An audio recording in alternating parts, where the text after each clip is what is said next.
Yo ninjas and Kaio, let's see how to make your Airflare better. I made a detailed PDF guide about the Airflare. If you need more help to learn it or if you are stuck and if you cannot learn it, check it out, link in the description. So how to make your Airflare better? It really depends from your goal. A better Airflare is not always the same for everyone. Some people really like Airflares with straight legs, very wide and swinging hard with the legs. Some other people prefer to keep the legs bent and be like more free in the form, not being too stiff like this. Some people prefer to stay lower, some people prefer to stay higher. So this is very subjective, but in this video I can still give you some tips that can be applied in each case. The first and very important thing is understand what kind of Airflare you want to achieve. Because as I just said, the Airflare form can be very different from person to person. If you don't have in mind a goal, the Airflare form you want to achieve, it's very hard to tell you how you can make it better. Take some b-boys or biggers as references and try to analyze their form.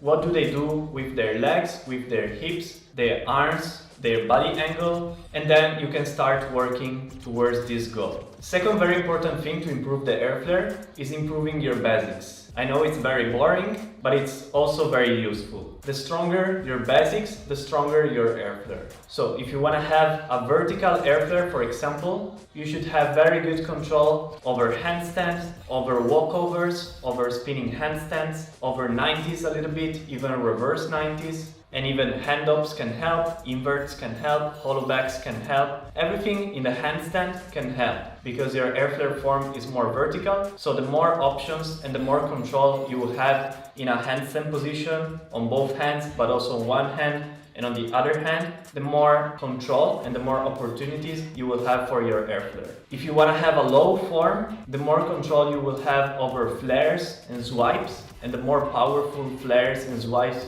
you will have, the higher the chance you will be able to control a very low Airflares and you will have enough power to do it. If your goal is having an Airflare with straight legs, very wide and with the split, of course you should work on your flexibility, especially if you are not flexible already. And you should also work on keeping your legs straight in other positions, not only when you do Airflares, but also when you do air freezes, also when you do flares, windmills, halos, and so on. So basically, not just working on Airflare itself, but working on all the other moves that can help Airflares.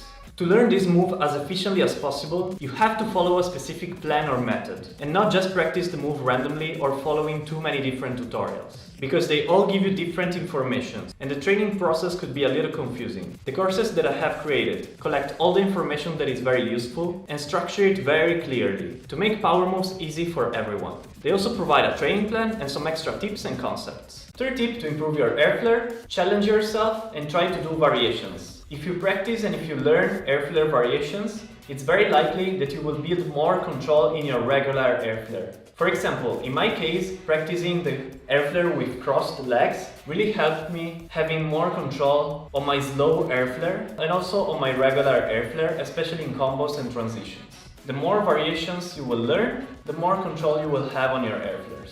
The same can be applied also for combos, not only variations but combos. So the more you're able to connect Airflares with other moves, the more control on your Airflares you will get. These are the main tips, but the last one is being very consistent. The Airflare is a very technical movement. It requires a lot of practice, especially if you want to master it. It requires a lot of time, a lot of practice, a lot of consistency. If you practice Airflares just sometimes, when you feel you want to practice it, it will be very hard to master it. But if you try to be more consistent and more disciplined, and if you practice in the right way, focusing on the basics, on the exercises, on Airflare themselves, also on combos, on all these things, it's most likely you will build a very good control. If you need more help to learn Airflares, check out the guide that I made, and see you next time with a new tutorial. Yo ninjas!